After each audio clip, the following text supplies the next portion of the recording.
Rome wasn't conquered by a superior army. No brilliant tactician outsmarted its legions.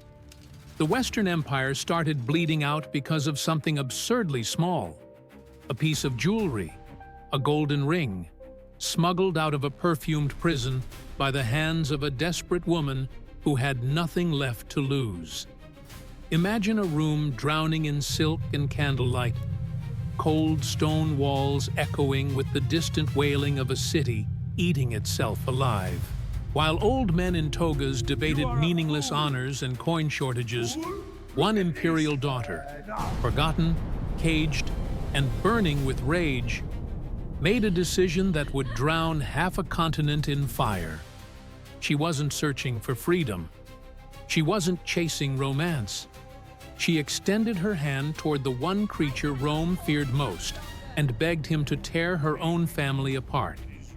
Hollywood wants you to believe a cleaner version of this. Movies dress up the collapse of Rome like some dignified swan song, and they paint Attila as a savage with a code of honor. That picture is a comfortable fairy tale designed so you can sleep at night. The accounts left behind by those who actually lived through it read more like a nightmare journal.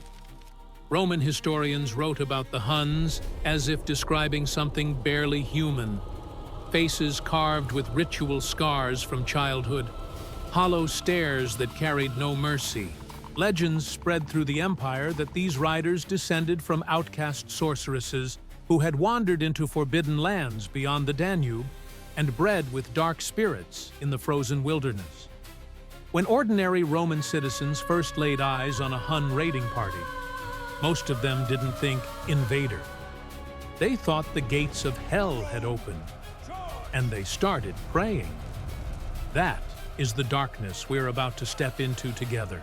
We'll move through imperial halls where golden artwork drips with fresh blood, and secret rooms where emperors weep alone before stepping out to play gods for the crowd. We'll follow Flavius Aetius, the only Roman who ever truly knew how Attila thought, because as a boy, he was handed over to the Huns as a living guarantee. We'll stand shoulder to shoulder with Pope Leo I as he faces the so-called Scourge of God, with no army behind him, no divine intervention, just heavy sacks of gold, and the desperate hope that greed might outweigh destruction. And when it's all over, we'll find ourselves inside a dim bridal chamber, where the most feared warlord of his generation doesn't fall in battle. He chokes on his own blood at the feet of a trembling young bride. Before we descend into this spiral of treachery, shame, and vengeance, drop a comment telling me your city and your country. Hit subscribe and help this channel keep going. You're watching Ancestral, the greatest dark history channel on the planet. They rose from a landscape most Romans couldn't even imagine. No cities, no libraries, no temples carved in stone. Just an ocean of grass stretching past the edge of the known world, and men who seemed fused to their horses like something nature had built wrong on purpose. Roman chroniclers didn't write about the Huns the way they wrote about other enemies. They wrote about them the way you'd describe a plague, a living catastrophe rolling across the horizon. Faces that looked like they'd been hammered by both fire and frost. Ancient sources claim that Hun elders would take glowing metal and drag it across the cheeks of newborn boys, scorching the skin before it ever had the chance to grow soft. These children met agony before they ever tasted solid food. By the time they could stand, they were already mounted. By the age a Roman child was scratching letters into a wax tablet, a Hun child had already drawn blood. In the Roman mind, the Huns weren't simply another tribe knocking at the gates. They were divine punishment made flesh. Some historians recorded an old belief that centuries before, a group of cursed women had been cast out into the frozen emptiness beyond the Danube for unspeakable sins. Alone in that void, those women had lain with evil spirits. And from that union came a race of riders that the civilized world was never meant to face. It sounds like madness now, but when you read the raw terror dripping from those ancient pages, the belief makes a horrible kind of sense. Entire farming villages emptied overnight the moment scarred horsemen appeared on a distant ridge. Mothers stuffed their children into grain pits and dry wells. Whole towns dissolved into the forest rather than stand in the path of what they truly believed were the sons of demons. And out of that terror, one man rose who knew exactly how to turn fear into a throne. His name was Attila. Forget everything the movies sold you. He wasn't a towering giant swinging a massive blade. He was short, compact, still as a coiled snake. The kind of man who could sit in absolute silence while every person in the room forgot how to breathe. When Attila and his brother Bleda first inherited control of the Hun Confederation, the arrangement looked balanced on the surface. Two rulers, two names stamped on every treaty with Rome, two brothers sharing meals with foreign diplomats and accepting cartloads of Roman gold in return for staying on their side of the river. But no empire survives with two minds pulling it apart. One throne, one voice, one iron will. That was always how Attila saw the future. The original agreement with Rome was deceptively clean. Both the Western and Eastern empires would deliver annual shipments of gold, and the Huns would keep their swords sheathed. Rome believed it was purchasing peace. Attila saw it as Rome kneeling. Whenever payments arrived late, he'd send messengers back loaded with complaints. Lists of imaginary violations, inflated grievances, demands for double. A handful of runaway slaves here, a border skirmish there. He could twist any footnote into an excuse to raise his price. Romans stared at those treaties and saw binding contracts. Attila stared at the same ink and saw a collar fastened around an empire's neck. Then blood appeared where no one expected it, inside his own tent. One day, Bleda existed. The next, he didn't. Later accounts would place it during a hunting expedition somewhere deep in the steppe, witnessed by only a handful of loyal men. Maybe words were exchanged.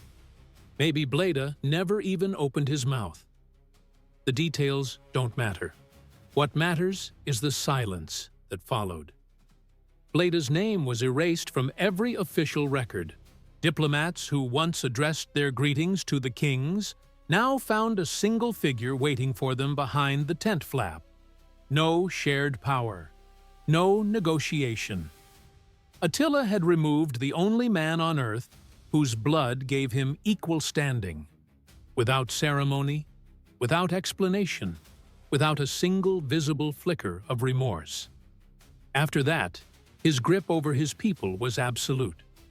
And he held it not just with terror, but with profit. War meant plunder, and plunder flowed downhill. Hun warriors who followed him loyally grew wealthy. Gold, captives, livestock, land. Those who hesitated vanished without a sound. Rome, watching from behind its crumbling walls, saw only what it wanted to see. Another savage chieftain with a horde at his back.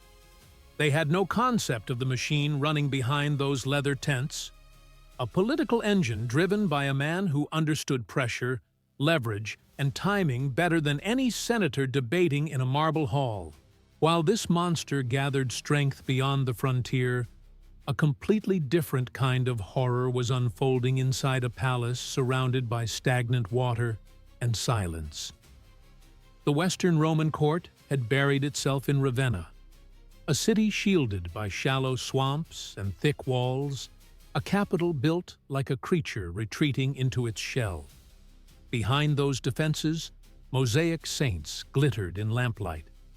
Heavy perfumes fought a losing war against the rot drifting in from the marshes. It was a world built on whispers, velvet, and dread. And trapped at its center was a woman who, on paper, ranked among the most powerful people alive, but who lived every day like an inmate in a jeweled cage. Her name was Justa Grata Honoria, sister to Emperor Valentinian III, daughter of Galla Placidia, the fierce woman who had once governed the Western Empire on her son's behalf. Officially, Honoria was a living symbol of imperial glory. In practice, she was a threat that needed constant monitoring. From the moment she became old enough to attract attention, every gesture she made was catalogued. Who did she speak with at dinner? Who lingered near her doorway? Did any military commander glance her way a second too long? Did any nobleman visit her quarters without a clear reason? In that suffocating court, a princess wasn't a person. She was a loaded weapon that any ambitious rival could pick up and aim at the throne. Valentinian was no soldier emperor. He'd been raised in a cocoon of bodyguards and whispering advisors, shaped far more by his mother's fears than by any battlefield instinct. By the time he held full authority, his deepest reflex wasn't ambition. It was suspicion. He watched his generals. He watched his bureaucrats. He watched the governors of distant provinces. And above all, he watched his own family. His mother had survived conspiracies, civil wars, and captivity. She understood exactly how dangerous a royal woman could become in the wrong hands, because she had been that woman. So she handled Honoria the way you'd handle a jar of Greek fire, carefully, fearfully, and never out of sight. The result was a home life that twisted tighter every year. Honoria had wealth but zero autonomy. She had wardrobes full of silk, but not a single real choice. Every time she pushed against the walls, they closed in harder. Any whisper of flirtation, any rumor about her private life wasn't treated as palace gossip. It was treated as a national security crisis. According to later sources, she eventually found comfort in a secret relationship with a court official, a man far below her station, but one of the few people in that gilded prison who actually spoke to her like a human being. When the affair was discovered, it detonated like a firebomb in the imperial household. For Valentinian, this wasn't a scandal about morality. It was a crisis of control. If Honoria was involved with someone, that someone could become a puppet emperor. Some ambitious general could wrap himself in her name and march on the palace with legitimacy sewn into his banner. In the toxic air of Ravenna, affection was never just affection. It was always a potential uprising, wearing a smile. So the response was savage, not just for the man, who almost certainly paid with his life, but for Honoria herself. She was hauled back into even stricter confinement. What little independence she'd carved out was demolished. And then came the killing blow.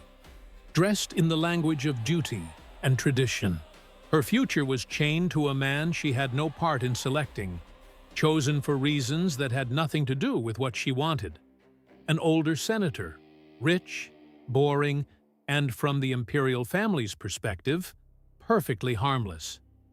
The sources call him Bassus Herculanus, a man whose advanced age and spectacular dullness made him the ideal human prison. He would never command troops. He would never inspire a revolt. He would never do anything at all except keep Honoria silent and invisible until the day she stopped breathing. For Honoria, this was execution by paperwork. She was still in her 20s, sharp, politically literate, fully aware that women in her own bloodline had shaped the destiny of nations. And now she was being sentenced to spend the rest of her existence as a breeding asset for a gray-haired politician she couldn't stand. No second chances. No way out. No voice. Just decades of quiet obedience while her brother and his circle of favorites steered the empire into the ground. This is the moment the story refuses to stay simple. It would be tempting to paint Honoria as either a martyr or a monster. She was neither. She was a scarred, furious woman forged inside a palace where assassination was a management tool, and family love evaporated the instant it threatened someone's grip on power. She'd watched the elegant banquets and knew exactly how much violence simmered just beneath the silver platters. She knew her own mother had once been dragged across Europe as a hostage. She knew that Rome itself had been torn open by Gothic armies within living memory. Catastrophe wasn't an abstract concept for her. It was woven into her bloodline, and somewhere inside that crushing pressure, a plan began to crystallize.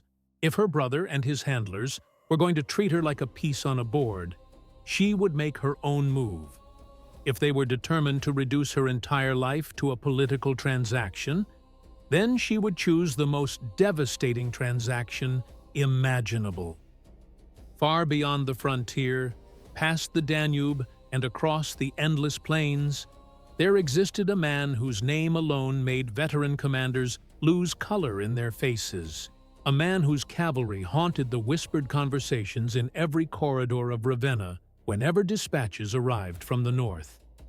Attila. Honoria had never laid eyes on him, but she knew enough.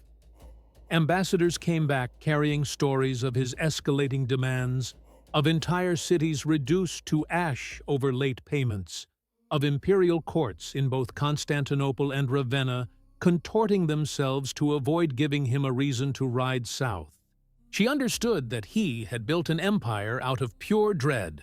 No marble, no purple robes, no senate, just fear, refined into a weapon sharper than any Roman blade. And she realized something that changed everything. This was the one man her brother could not control, the one force outside the family powerful enough to reach through the walls of her prison and shatter them from the outside. So she did the unthinkable. She decided to offer herself in marriage to the scourge of God. Constant surveillance made a direct approach impossible. She couldn't simply summon a scribe and dictate a proposal. She had to rely on the tiny circle of people still personally loyal to her, not to the crown, not to the bureaucracy, but to her. Among them was a palace eunuch, a man the system had already broken. No sons, no heirs, no ladder left to climb. But he had served at her side long enough to earn something rare in that court: genuine trust.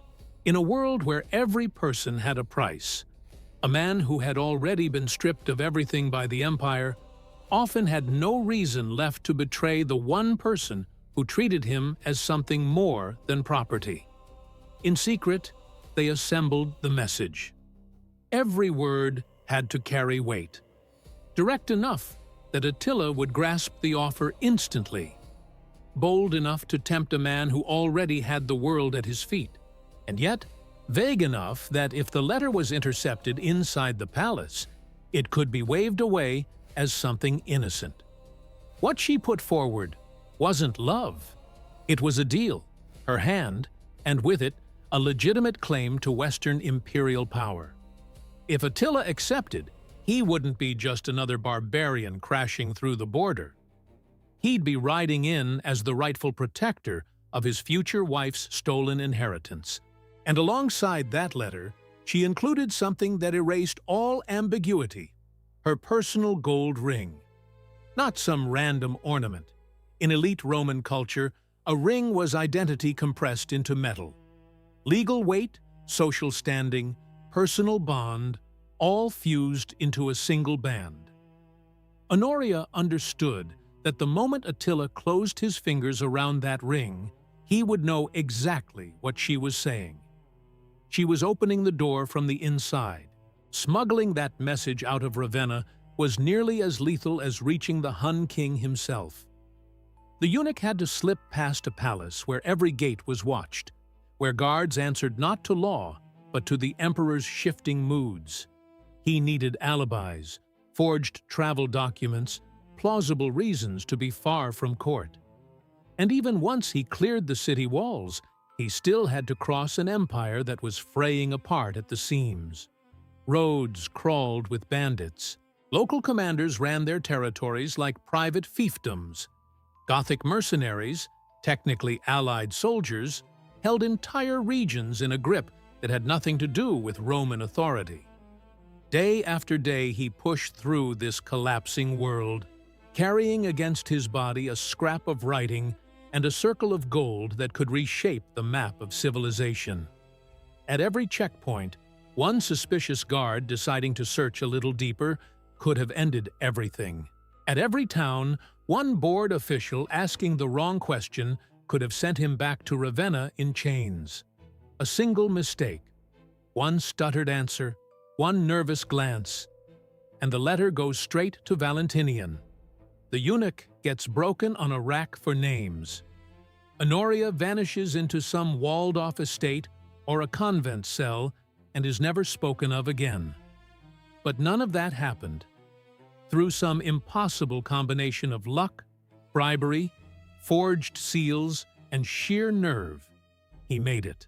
He crossed Roman territory, passed beyond the frontier rivers, and entered the vast open lands where imperial law was a joke, and Hun patrols moved like shadows through the grass. By the time he reached Attila's encampment, he had stepped into another world entirely.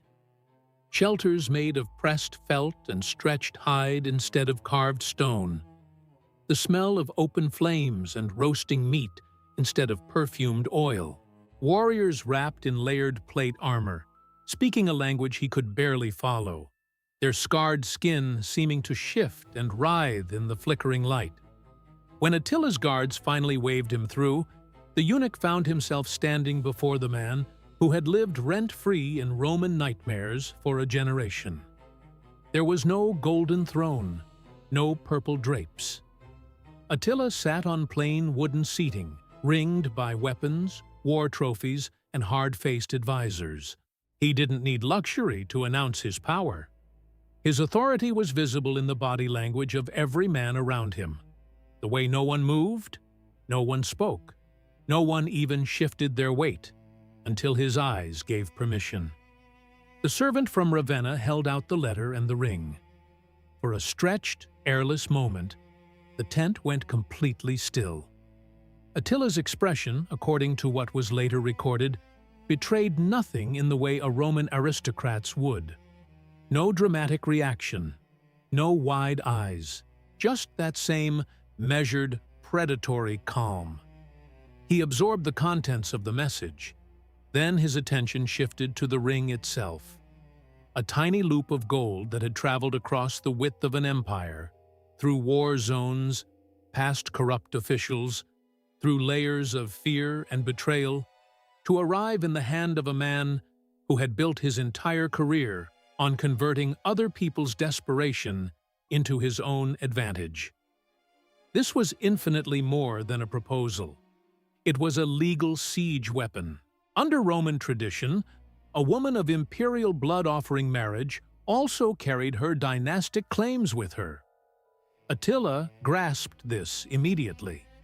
He could now stand before the world and declare that he wasn't attacking Rome out of hunger for plunder. He was riding to defend the rights of his promised bride. He could demand half the Western Empire as her lawful dowry and frame any Roman resistance as an act of injustice against a woman under his sworn protection. Before we watch him close his hand around that ring and around the throat of a civilization, take a breath. If you've followed this story to this point, if you feel that pull toward the raw, unvarnished reality buried underneath centuries of polished mythology, then you're exactly the person this channel was built for. We created a private community, the Lineage, for the people who refuse to just watch from a safe distance. When you join, you step inside the inner circle that keeps these investigations unflinching, detailed, and alive. It's not charity.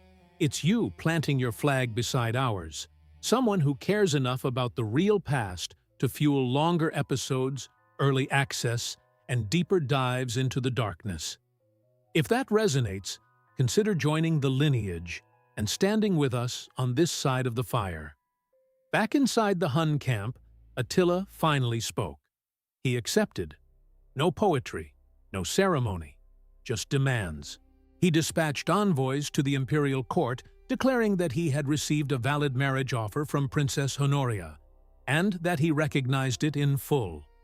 As her future husband, he now laid claim to half of the Western Roman Empire as her dowry. Entire provinces, fortified cities, rivers of tax revenue, tens of millions of human lives, compressed, in his words, into the purchase price of a bride. In Ravenna, the response was blind terror, dressed as outrage. Valentinian scrambled to deny everything. He insisted Honoria had no authority to extend such an offer. She was dragged out again, berated, threatened, officially pardoned, and then sealed away under even heavier guard. Rome sent word to Attila that the whole thing was a misunderstanding. No marriage would occur. The proposal carried no weight. The ring meant nothing. They believed they could simply pretend the letter had never been written. But the fracture was already beyond repair. Attila now possessed exactly what he needed. A justification wrapped in the language of legitimacy. He could tell his warriors they weren't simply raiding, they were marching to claim a promise that had been broken. He could tell the Eastern court in Constantinople that he was an offended groom seeking justice, not a warlord seeking plunder.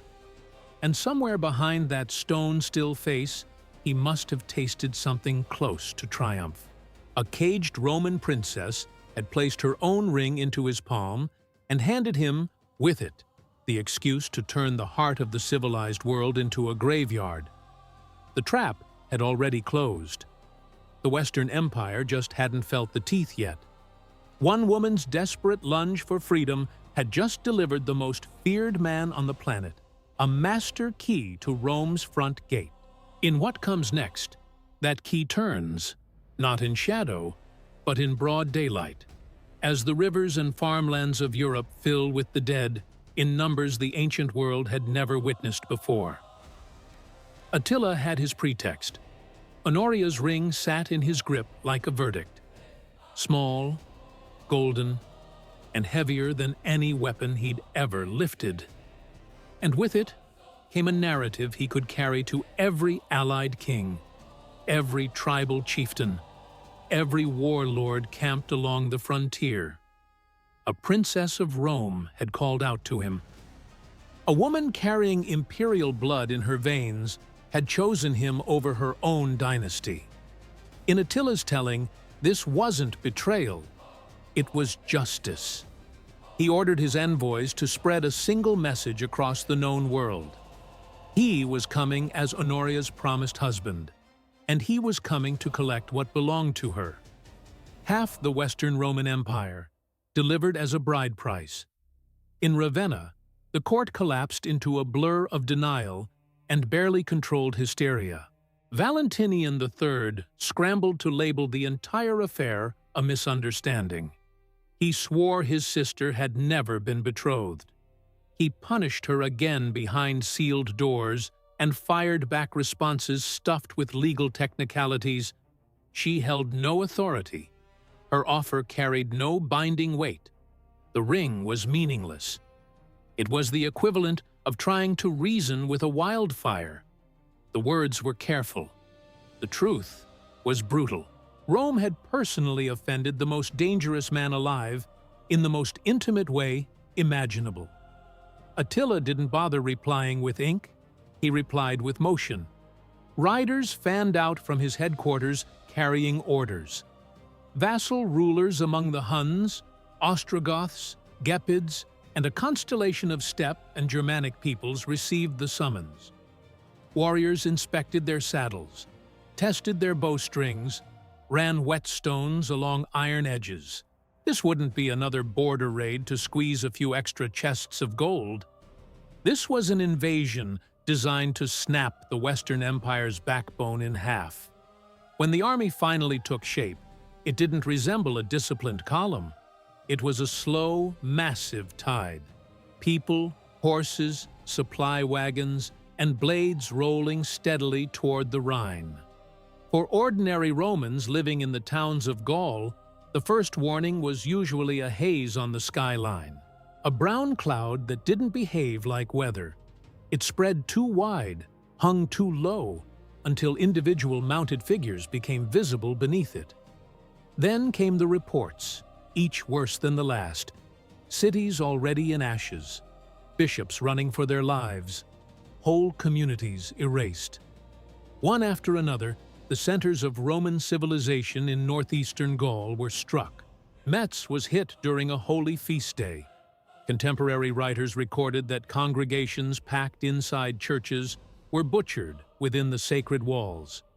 Reims, Tongres, Arras all absorbed the impact in rapid waves. The invaders didn't waste weeks on formal sieges when brute force worked faster. They burned whatever resisted. They seized whatever they could carry. They killed or chained whoever remained standing. Night after night, pillars of flame marked the spots where Roman control had ceased to exist. Refugees choked the roads, parents clutching infants, families dragging overloaded carts, all of them telling the same story. Horsemen surrounding the walls, gates smashed open or betrayed from inside, clergy cut down at their own altars, captives fixed to wooden stakes as messages for the next town. Writers of the period claimed that churches had been turned into furnaces, with crowds trapped inside and the doors sealed before the flames were lit. Whether every detail is precise barely matters anymore. What matters is that people believed every word. The terror outran the horses. In Italy, Emperor Valentinian remained sealed inside Ravenna. He did not ride north to lead his armies. He did not position himself anywhere near the front.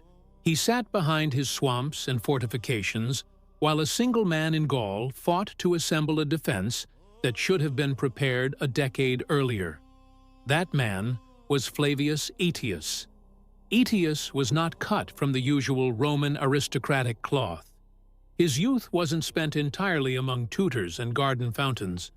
As a boy, he'd been handed over to the Huns as a living guarantee, a hostage sent to secure a fragile treaty.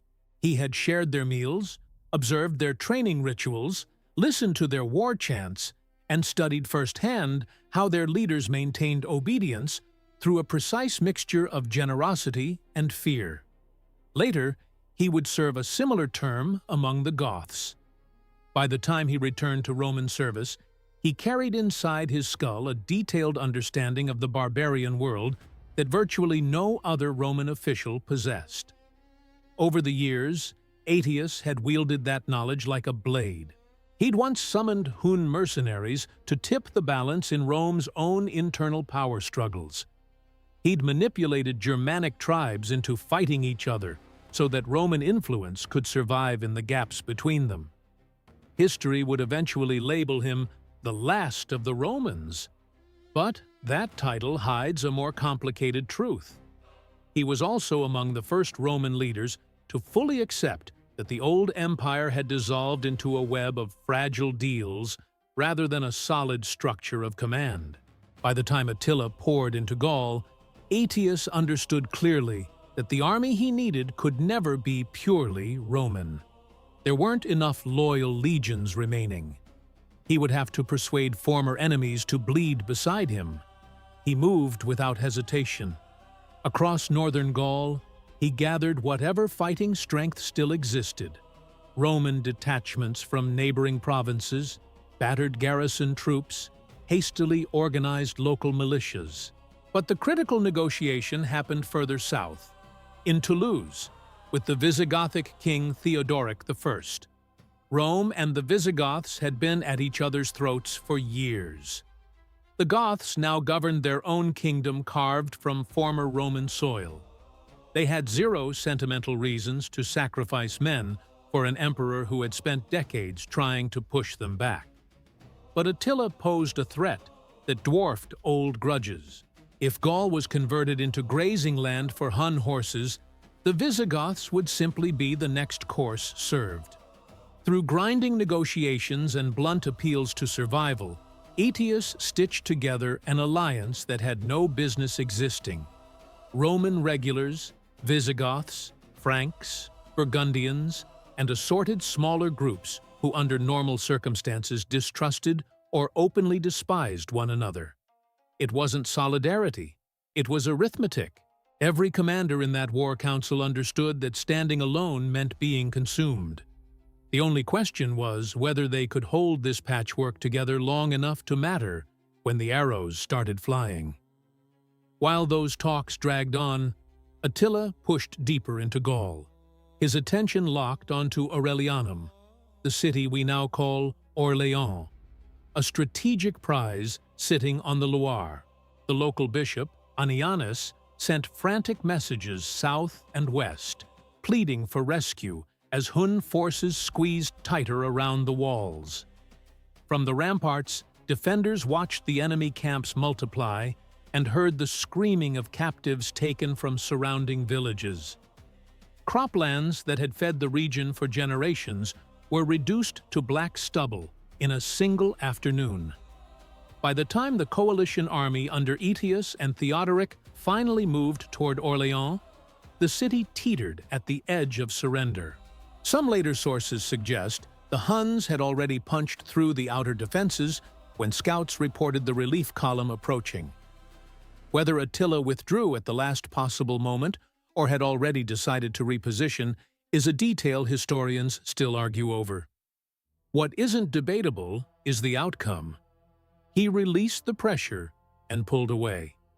He had no interest in being pinned against city walls. If a decisive collision was coming, he wanted it on open terrain, where his mounted archers could operate at full devastating capacity. Both armies finally converged on their stage, a wide stretch of ground in northeastern Gaul remembered as the Catalonian Plains, near the settlement Romans called Durocatalaunum, later known as Chalons. There was no grand tactical theater here, just uneven earth, a narrow stream, and the shared understanding on both sides that the next sunrise could decide whether Western civilization continued to exist. On the eve of battle, two constellations of campfires burned on opposite ends of the plain. Aetius moved through his fractured army. Latin mixed with Gothic, Frankish, and half a dozen other tongues rising into the cold dark. He knew that if confidence collapsed in any single contingent, the entire formation could unravel. Placement was everything. Romans anchoring the positions that demanded discipline, Visigoths deployed where their heavy cavalry and armored infantry could deliver maximum impact. Allied tribes slotted into terrain that played to their strengths. Every choice carried lethal consequences. One miscalculated gap in the line meant a river of Hun horsemen flooding through. On the opposite side, Attila sat surrounded by his war chiefs. He was a man who trusted signs. Some accounts claim he summoned diviners, men who read futures in animal organs and the scatter of bones. Their reading, if the story holds, predicted that one of the great commanders on the field would fall the next day, but the Huns themselves would survive. If Attila believed this, he entered battle expecting not triumph, but endurance at a staggering cost. Either way, retreat was not in his vocabulary. He had marched too far to turn around. When combat erupted, it bore no resemblance to the orderly engagements that Roman military manuals described. It was violent disorder from the opening minutes. Hun horse archers launched volley after volley, their short composite bows driving arrows deep into packed formations before the main forces even collided. Allied cavalry on the Roman side charged to break their rhythm. Infantry surged forward, shields interlocking, spear points hunting gaps in armor. bodies pressing so close together that men died of suffocation without ever being cut. A hill near the center of the field became the focal point of savage close-quarters fighting. Whoever controlled it could rain projectiles down on the enemy and dictate the battle's momentum. Romans and Huns, Goths and steppe warriors hurled themselves at this position in wave after wave. The dead accumulated in layers. The ground, already rough, turned into a slick of mud, blood, and crushed metal beneath boots and hooves. There was no space for heroic speeches. Men screamed, swore, begged for water, cried for their mothers and their gods as iron tore through muscle and bone. On one wing, the Visigothic king Theodoric fought in the front ranks alongside his warriors. He was not the kind of ruler who commanded from a safe distance. He drove his horse into the densest fighting, pushing his men forward by example. At some point in that grinding mass of bodies, he went down, hit by a thrown spear or crushed beneath the weight of his own cavalry. His death could have shattered the Gothic line completely. Instead, his son Thorismund seized the moment and channeled his warriors' grief into a furious counterattack that crashed into the Hun flank at the worst possible time, preventing them from rolling up the entire coalition. Later, chroniclers would try to process the scale of what happened by reaching for imagery that read more like nightmare than history. One writer recorded that a small stream crossing the battlefield swelled beyond its banks, not from rain, but from the blood of the fallen. Soldiers who dropped to their knees to drink in desperation were swallowing the lifeblood of their own dead comrades. Whether the image is literally accurate is beside the point. It captures what survivors felt, that the earth itself had become an open grave. When the sun finally sank, no clear victor stood over that field offering prayers of gratitude. There was only bone-deep exhaustion and landscapes of corpses. Ancient estimates reach as high as 100,000 dead. That figure is almost certainly inflated, but no serious historian disputes the enormity of the carnage. What can be said with certainty is this: Attila failed to shatter the coalition, but the coalition failed to destroy Attila. As darkness settled, Attila drew his surviving forces into a wagon fort, a defensive perimeter of carts, barriers, and sharpened stakes. Inside that ring, the Huns waited, bloodied but unbroken. Aetius, standing in the cold outside that wall of wood and iron, faced a decision that would ripple across centuries. He could launch an assault at dawn and try to finish Attila once and for all. Or he could let the scourge of God limp away alive. Every hero's story would demand the first option: kill the beast, end the nightmare, walk off the field as Rome's savior. But Aetius didn't inhabit a hero's story. He inhabited a dying empire held together by duct tape and mutual fear. He looked at his coalition and saw an uncomfortable truth. If Attila was annihilated completely, the Visigoths and the other allied powers would emerge as the dominant forces in the West. The Roman Empire, already on life support, would find itself encircled by victorious, battle-hardened barbarian kingdoms with even less reason to pretend Rome still gave the orders. So, whether through a cold strategic calculation or through a chain of cautious half-decisions, Aetius let Attila go. The Huns withdrew from Gaul, mauled but breathing. In Ravenna and Rome, politicians raced to package the outcome as a glorious victory. Speeches were composed. Thanksgiving prayers were offered in cathedrals. The truth was bleaker. Attila had been checked, not crushed. He had stress-tested Gaul's defenses and walked away with his army intact.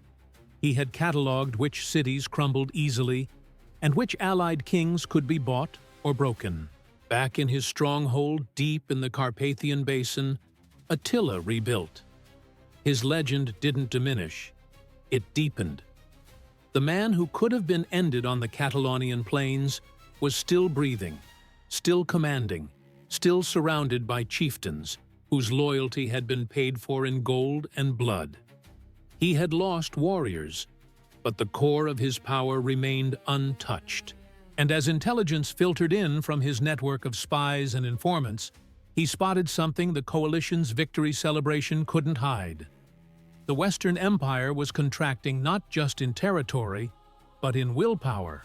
While you hold that image, two shattered armies dragging themselves away from a plateau carpeted with the dead, I want to open a door for those of you who want to dig deeper than this episode allows. The foundation of this entire investigation, the spine holding together everything you've heard, rests on one extraordinary book. It isn't casual reading. It's an exhaustive, unflinching study of Attila, the Huns, and Rome's final chapter. Picture a single volume that traces every broken treaty, every act of betrayal, every torched city with forensic precision. That book, the primary source behind this documentary, is waiting for you right now through the View Products button on your screen. It is a monumental piece of research, and if you want to truly grasp what unfolded during these years, you need it within arm's reach. And that isn't the only thing waiting behind that button. Alongside the core text, we've assembled a collection of related artifacts, dark memorabilia, and immersive objects that capture the atmosphere of this era. I won't reveal exactly what you'll find because the selection rotates, and honestly, the discovery is half the experience. You'll also find our official channel collection gathered in one place. Essential dark history books you should own. Open the shop shelf while I keep talking. Browse it as we descend into the next phase of this catastrophe. Build your own personal archive of collapse and consequence while we watch Attila turn his gaze toward the heart of Italy, because Attila was far from finished. After the collision in Gaul, his eyes moved south. Italy lay exposed. Famine and epidemic disease had already hollowed out the peninsula. The imperial government was fractured, consumed by internal feuds instead of preparing serious defenses. The legions that once patrolled the frontiers were ghosts of their former strength. Some cities still had walls, but lacked the manpower to defend them. Others had grown complacent, trusting that Rome's ancient reputation would somehow shield them from the horror that had already consumed Gaul. In the year 452, Attila crossed the Alps. The mountain barrier that geography itself seemed to have built as Italy's shield wasn't enough to stop a man who had already torn through Gaul's defenses and survived the bloodiest battle of the century. His forces poured down into the wealthy plains of northern Italy, where cities like Aquileia, Verona, and Milan had grown prosperous on centuries of trade. Aquileia was among the first to absorb the full weight of his fury. Ancient sources describe a grinding, merciless siege. Initially, the city held, its defenders clinging to the desperate hope that reinforcements would arrive from the south. No one came. The destruction of Aquileia became a horror story repeated across the peninsula. The specific details shift depending on which source you read, but every account converges on the same conclusion: total annihilation. Once the walls gave way, Attila ordered the city scraped from existence. Structures were demolished. Survivors were slaughtered or hauled away in chains. Travelers who visited the site afterward reportedly struggled to identify where the streets had once been. Refugees flooded into the surrounding countryside, scrambling toward the marshes and islands scattered along the Adriatic coast, anywhere the Hun cavalry couldn't easily follow. From Aquileia, Attila carved deeper into Italy. City after city either opened its gates and paid whatever was demanded, or hesitated a day too long and was reduced to smoke. The imperial court trembled. Valentinian abandoned Ravenna and retreated toward Rome, and reportedly even weighed the option of fleeing east to Constantinople. Senators and bishops tracked Attila's advance across the map like a spreading infection and confronted a reality that previous generations would have found unthinkable. Rome was no longer the center of the world projecting force outward. It was a terrified capital holding its breath, waiting to learn whether it would be the next name added to the list of cities consumed by Hun fire. In the middle of this unraveling, one figure emerged who carried no blade, commanded no army, and yet prepared to walk unarmed directly into the path of the most feared warlord on the planet, Pope Leo I. As Attila swept through northern Italy, burning the countryside and bleeding cities dry of tribute, Leo assembled a small delegation and set out to meet him face to face. No fortifications would separate them, no stone walls to keep the arrows at a safe distance. Just a religious leader draped in ceremonial vestments, stepping into the dirt to negotiate with a man half the world believed was divine wrath given human form. What actually happened in that encounter, and what truly prevented Attila from riding straight through to Rome, remains one of the most debated and deliberately distorted episodes in the final age of the Roman Empire. In the next and final chapter, we'll tear away the miracle stories and examine the raw negotiation, the gold that changed hands, the humiliation that was swallowed, and the strange, miserable death that ended the career of the Scourge of God. Far from any battlefield, far from any glory, Attila carved through northern Italy and left nothing functional in his wake. Fields went unplanted, roads clogged with people who had abandoned everything they owned. Aquileia had been scraped off the earth. Other cities watched columns of smoke climb the horizon and understood what was coming for them. Some rushed to negotiate early, hemorrhaging treasure to avoid total annihilation. Others waited one day too long and paid with their walls, their homes, and their people. The Roman state offered no coherent response. Valentinian III oscillated between terror and paralysis. He drifted from city to city, absorbed reports, and never once placed himself at the head of an army. Senators bickered over how much gold was left to fund any kind of resistance. The court trusted none of its own military commanders after years of internal sabotage and backstabbing. Everyone waited for someone else to move first. The Western Empire, the same civilization that had once dictated terms to kings across 3 continents, now behaved like a cornered animal that had forgotten it still had teeth. While generals froze, one institution still carried genuine weight: the authority of the Bishop of Rome.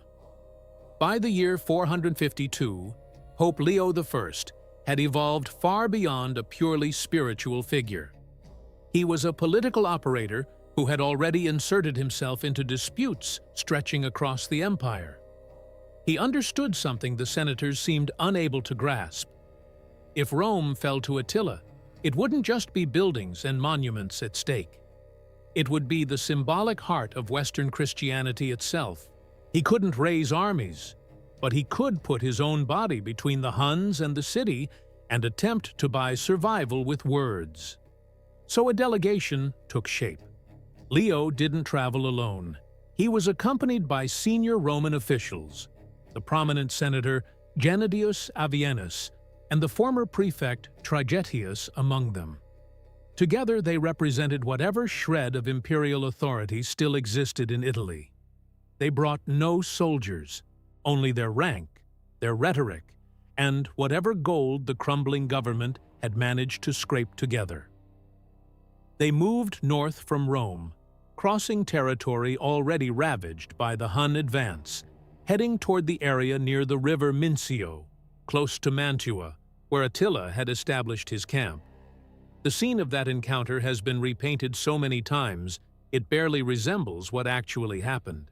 Later, church tradition insisted that when Leo approached Attila, he wasn't truly alone, that the apostles Peter and Paul materialized in the sky behind the Pope, swords raised, threatening divine retribution if Attila touched Rome. In Renaissance paintings, Leo stands serenely, while Attila recoils in awe. It's a magnificent image. It's also a story engineered to glorify faith, rather than describe a negotiation. Strip all of that away and examine what else the evidence tells us, and a very different scene emerges. Attila had pushed deep into a peninsula that was already broken. His army faced brutal logistical realities. The land had been gutted by famine. Foraging was producing less and less. Disease, a constant companion of large marching armies, was almost certainly thinning his ranks, with strong indications of plague in the region.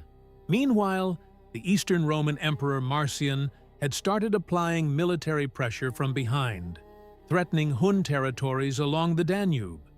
Attila was caught in a vice, a starving, wasted Italy in front of him, and an aggressive Eastern Empire probing his undefended homeland at his back. Into that calculus walked Pope Leo and the imperial envoys. They didn't arrive trailing miracles. They arrived carrying offers. They were prepared to hand over a substantial payment in gold. They could extend at least a formal, paper-thin acknowledgement of Attila's claims regarding Honoria's supposed dowry. And most critically, they could hand him something no battlefield could: a dignified exit from Italy that wouldn't look like retreat. He could accept the treasure, pocket the recognition, and withdraw to rebuild under better conditions. For Attila, this had nothing to do with bowing before a holy man. It was pure cost-benefit analysis. Every additional day on Italian soil drained his army through starvation and sickness. If Marcian struck his homelands while he was stranded in the peninsula, he risked losing everything he'd built. Leo's delegation handed him a rare gift, a way to step backward while still projecting dominance. He could point to the Pope's journey as evidence that Rome had crawled to him, not the other way around. Leo, for his part, paid a devastating price in dignity. The Bishop of Rome had to leave the city he was sworn to protect and present himself before a man who had just burned a path through Christian communities across an entire continent. He had to speak with deference, accept Attila's right to respond on his own terms, and haggle over human lives and chests of gold as though Rome were just another supplicant. There was no divine thunder. There was a man in priestly vestments trudging through mud to keep his people from being reduced to corpses and property. The exact words spoken between them are lost to history, but the result is not. Attila agreed to pull out of Italy. He did not advance on Rome. He did not storm the ancient capital. He took the gold and the symbolic triumph of having compelled the most powerful religious figure in the Western world to come to him on bended knee. Rome, in exchange, purchased another breath of life by paying. It was not victory. It was ransom, dressed in diplomatic language. When the news filtered back to the city, many Christians credited Leo with a divine intervention. From their perspective, the shepherd of their faith had stood before the scourge of God and survived. Churches held grateful services. Sermons praised heaven's mercy, but beneath that wave of relief sat an uncomfortable truth that no one wanted to say out loud. The empire had once again traded money and humiliation for one more season of existence. And every time it did that, it shrank a little more. Attila turned his forces north and then east. The long march back over the Alps and into the Carpathian Basin must have carried a complicated emotional weight. On one side, he had extracted wealth and deference from the Western Roman system at its highest levels. On the other, he had failed to break Rome permanently. and he had burned through irreplaceable manpower across two major campaigns in Gaul and Italy. His warriors would still follow, but they had now witnessed that even the most ambitious offensives ended in negotiated half-measures. Back in his core territory, most likely the Hungarian plain, Attila did not settle into quiet retirement. He began planning again. The Eastern Empire still owed debts he intended to collect. Honoria's status remained an open lever he could pull at will. His entire system depended on perpetual forward pressure. He couldn't simply stop and become a stationary ruler overseeing farmland. The patchwork confederation of Huns and subject peoples that obeyed him needed fresh targets and fresh plunder to stay bound together. In the middle of this restless calculation between threat and opportunity, one final event took shape. The event that would end everything. Attila decided to take another wife. He already had several, which was standard practice for a ruler of his stature. But this new marriage attracted particular attention in the sources. The bride's name was Ildiko, described as a young woman of Germanic noble blood. Her people had likely been absorbed into Attila's orbit through either military force or compulsory alliance. This wasn't a union born of affection. It was a political knot, tying yet another group more tightly into his network of control. The wedding feast took place in the year 453. The sources paint a night of spectacular excess. Attila and his guests drank enormously. This was customary in steppe warrior culture. Feasting was a display of power, a reward mechanism for loyal followers, and a demonstration that the leader was still vigorous enough to indulge without consequence. That night, wine and fermented drinks poured without restraint. Tables groaned under heaps of roasted meat. War songs and chants of conquest shook the wooden hall. Attila, a man who normally maintained an almost unsettling self-discipline, appears to have abandoned that discipline for one night. The accounts agree that he drank far more than was typical for him. As the hours wore on, the celebration grew louder and more chaotic. Finally, Attila retired to his private chamber with Ildiko. Guards took their positions outside the door. The most feared human being in Europe went to sleep, not in armor, not surrounded by his war council, but in the closed, quiet space of a bridal room, beside a young woman who had every reason to be terrified. The next morning, the atmosphere shifted with terrible speed. The camp stirred into its daily routine. Officials and attendants waited for orders.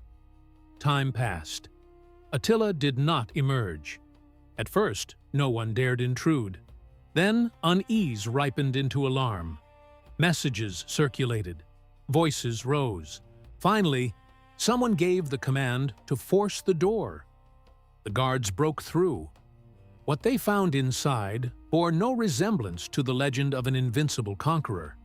There was no assassin's body, no shattered weapons, no evidence of a fight. Attila lay on his back, motionless. Blood had poured from his nose and mouth and collected in a dark pool around his head. Ildiko sat in the room, shaking uncontrollably. She hadn't touched him. She had watched the most powerful man she had ever encountered choke and drown in his own blood during the night. According to the historian Jordanes, drawing on the earlier eyewitness account of Priscus, Attila had suffered a catastrophic hemorrhage, most likely a ruptured blood vessel in his nose or lungs. Because he was deeply intoxicated, he never regained consciousness in time to clear his airway. He suffocated in his own blood. No enemy sword had found him. No Roman agent had slit his throat in combat. The man who had forced entire cities to dismantle their own defenses died in a locked room on his wedding night, killed by his own body. From any distance, it borders on the absurd. People who had called him a demon sent by dark forces had to accept that his flesh failed the same way any man's could. And yet, even in this, suspicion refused to die. Later storytellers floated the theory that Ildiko might have been planted, that she could have driven a blade into him while he slept, and that his inner circle concealed the truth. Others suggested poison. No solid evidence supports any of these theories. They reveal far more about humanity's refusal to accept a mundane ending for a terrifying figure than about what actually took place in that room. The only verified facts are the body on the bed, the blood, and the shockwave that tore through the camp at dawn. The Huns mourned in the manner their culture demanded. Attila's funeral was engineered to match his mythology. According to Jordanes, his body was sealed inside 3 nested coffins, the innermost of gold, the middle of silver, the outermost of iron. The metals represented the pillars of his reign: mastery of wealth, dominion over tribute, and supremacy in war. But the most haunting detail surrounds the burial itself. The legend holds that a river was temporarily diverted. The coffins were laid in the exposed riverbed, and the water was then released to flow back over the grave, concealing it permanently. To guarantee the secret, the men who carried the body to its resting place were executed afterward. If the account is true, it speaks to the level of ruthless discipline the Hun leadership maintained even in grief. No enemy would ever locate the grave to desecrate it. No rival faction would be able to use the tomb as a symbol to rally around. Attila's legacy would survive in oral tradition and in the scars he left across a continent, not in any monument a visitor could find. What did not survive was his empire. Attila left behind numerous sons, but none of them possessed his specific alchemy of charisma, calculated brutality, and political intuition. The moment he was gone, the carefully managed confederation of Huns, Goths, Gepids, and a dozen other peoples began to splinter. Local rulers who had submitted to Attila out of raw fear suddenly saw an opening. Ancient resentments boiled to the surface. In the year 454, a coalition of subjugated peoples led by the Gepid king Ardaric launched an open rebellion. At the Battle of Nidau, fought somewhere in the territory of modern Hungary or Croatia, Attila's sons attempted to reassert dominance and were crushed. The Hun stranglehold over Central Europe shattered in a single engagement. Surviving Hun groups fragmented, some drifting back toward the eastern steppe, others dissolving into the very populations they had once ruled. The name Hun persisted in memory, but the empire that had shaken Rome to its foundations ceased to exist. While Attila's world disintegrated from within, the Western Roman Empire continued its own parallel collapse. Flavius Aetius, the man who had held the line against Attila in Gaul, did not meet his end on any battlefield. In the same year as Nidau, 454, Emperor Valentinian III personally drove a blade into Aetius during an audience at court, consumed by paranoia over the general's growing influence. A Roman courtier who witnessed the killing reportedly told Valentinian that he had just severed his own right hand using his left. The prophecy fulfilled itself almost immediately. Without Aetius, no one remained with the skill or the credibility to manage the fragile coalition of forces the Western Empire depended on for survival. In 455, Valentinian himself was murdered in Rome by soldiers still loyal to the memory of Aetius. The aftermath was chaos. The Vandal king Gaiseric sailed from North Africa and sacked Rome. Senators and clergy watched helplessly as foreign troops stripped the city that had once commanded the Mediterranean world. Honoria, the woman whose ring had set this entire catastrophe in motion, disappeared from the historical record. Most scholars believe she was quietly neutralized, confined under permanent guard, until she died in obscurity. 2 decades after Attila's wedding night, in the year 476, the final Western emperor, Romulus Augustulus, was removed from power by the Germanic commander Odoacer. No epic last stand marked the occasion. There was a bureaucratic dismissal, a reshuffling of titles, a transfer of authority to men who no longer bothered pretending that Rome still ruled anything. The civilization that had declared itself eternal was finished in the West. Its legal traditions, its language, and its religion endured. But the political structure that had carried them cracked apart and was never reassembled. Trace the thread backward from that final moment, and you'll find a tangle of causes: economic decay, military overreach, systemic corruption, rival warlords tearing the state apart from inside, religious fractures, and threaded through all of it, one deeply personal decision. A princess sealed inside a palace, slipping her ring to a warlord beyond the frontier. Honoria didn't orchestrate every domino that fell after that moment. She didn't control Aetius's battlefield choices, or Leo's desperate march north, or Attila's death on the floor of a wedding chamber. But her act of furious desperation pried open a door that allowed the most dangerous enemy Rome had faced in generations to march through it, carrying a legal justification in one hand and her ring in the other. So who owns this story in the end? Was Honoria a sharp political mind who understood precisely what detonation she was triggering by placing Attila into the equation? Or was she a caged woman who vastly underestimated the scale of destruction her desperation would unleash? Did Attila's final night come down to nothing more than excessive drink and a fragile blood vessel? Or did someone inside that camp decide the warlord's reign had run its course and make certain he never opened his eyes? Again, the official record leans toward a natural death and a reckless letter.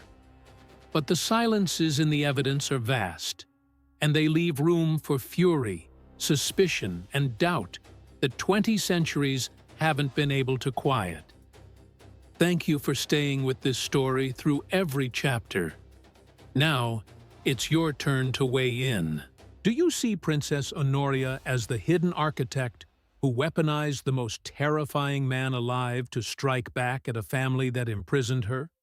Or as a desperate captive who accidentally helped crack an empire in half? And Attila's death in that sealed room? Do you accept the hemorrhage and the wine, or do you suspect a quiet assassination that the record was never allowed to confirm? Tell me in the comments what you believe actually happened. If this journey through the collapse of Rome reshaped the way you think about civilization and the people we call barbarians, take 1 second right now to subscribe, hit the like button, and send this video to someone who still believes the empire went down with dignity. On your screen right now, another investigation is already queued up. It's not easy viewing. It will pull you into another chapter of human brutality and systemic failure that most textbooks pretend doesn't exist. Click it now and keep going. If you stop here, you're walking away in the middle of the pattern. The only way to truly understand how fragile everything we've built really is to follow these stories all the way to their end. You've just watched another premium documentary by Ancestral, your ultimate history hub on YouTube.